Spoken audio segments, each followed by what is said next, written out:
lấy. Tung đô hôm nay gọi. Cái này quan trọng nhớ. Chúng rồi lên màn thì mà thường thì rượu vẫn mạnh quá. Mà kể. Tôi đã không nghĩ mà nhé.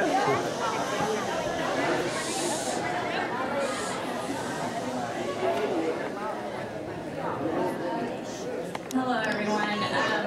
We're getting ready for our second panel, which is very exciting, and it's also an idea and an issue that is very controversial, sort of, to the Jam community because of our history of persecution.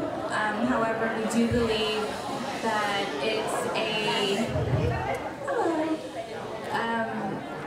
it's important for us to do in order to preserve our culture, preserve our identity, and set forth what our ancestors have fought for so long.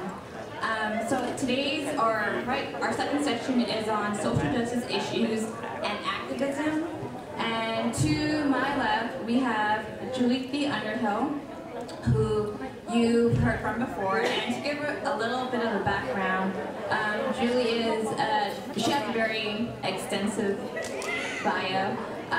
Julie is born of Jam, French, and Scottish, Irish-American descent. Thi Underhill is an artist, activist, and scholar based in the Bay Area. Her creative work includes film, video, photography, performance, painting, poetry, and of course, organizing this conference. I'm gonna cut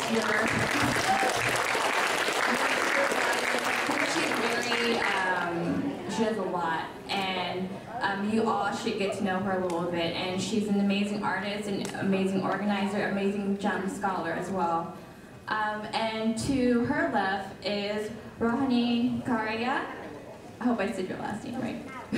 She's an attorney based out of Florida, and I believe she used to live in Southern California. Santa Ana in the house. So she's based in Florida, and she has experience going to the UN as well and participating in various immigration rights clinics in Florida. And she will be discussing her work at the UN in regards to the Khmer Rouge tribunals. And to her left is Yasmin Jamtan. She's the founder of Moonlight Humanity Foundation, which is a 501c3 nonprofit providing access to sanitation, education, and emergency relief, especially in impoverished communities within Southeast Asia. And she'll be talking about her work providing these resources. And to her left, last but not least, is Kalila Borome.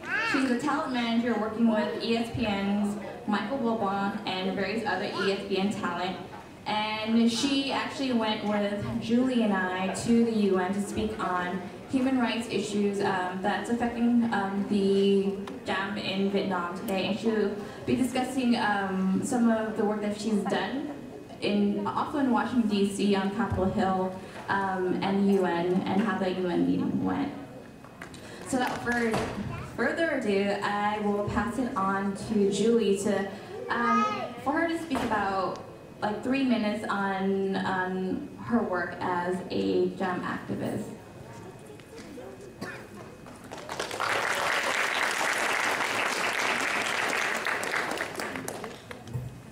Good morning. So I'm just going to briefly explain the role that I've had so far. I attended 2 UN meetings. It's a forum on minority issues that meets every year in Geneva, Switzerland in November. In 2011, I addressed the topic guaranteeing the rights of women in the Cham community in Vietnam. So we talked, we gave a 3-minute speech. I was representing IOC, but I also helped to draft the speech, and I really felt like I was a big part of the things that were being said, not just delivering it. We addressed things like access to education, healthcare, protection from violence, things like sexual assault, and we made recommendations to the Vietnamese government to do more to protect the rights of Cham women in Vietnam who live in a situation of not getting their rights fully protected within the settler colonial state of Vietnam, which has a vested interest in the invisibility and the repression of Cham people. In 2013, I attended my second attendance from the Forum on Minority Issues was with Aziza and Kalila, and I also helped draft that speech that Kalila delivered at the UN, and the three of us addressed, oh my gosh, yes, one of the main key concerns that we had, okay, the topic was on the rights for religious minorities, and one of the ways that we worked in the nuclear power plant issue. Some of you may or may not know, the Vietnamese government plans to build the first nuclear power plant in the country in the region where the highest concentration of Cham live now, which was Panoranga before. It's now the Phan Rang region, and the government calls it empty territory. They say that nobody lives there, and it's not going to hurt anyone, but the Cham communities know better. We know that our communities in Vietnam will be subjected to things like nuclear downwinding. If there is an accident, like there was in Fukushima, Japan, the Cham will be the first people who will be poisoned. And it's a dire concern. And we used the idea of access to the Cham temples. Podorma put some of them in his presentation this morning, but Po Klong Garai is near the planned power plant. So the way I wrote it into the speech was to say that religious freedom would be impacted if nuclear power poisoned the temples that are still being used by Cham people today. So that was the only way that I could work in the nuclear power plant using the framework of religion. Now, one of the challenges of the UN meeting is it's an assigned topic, and you're not supposed to go off topic. They cut you off, actually, if you go off topic.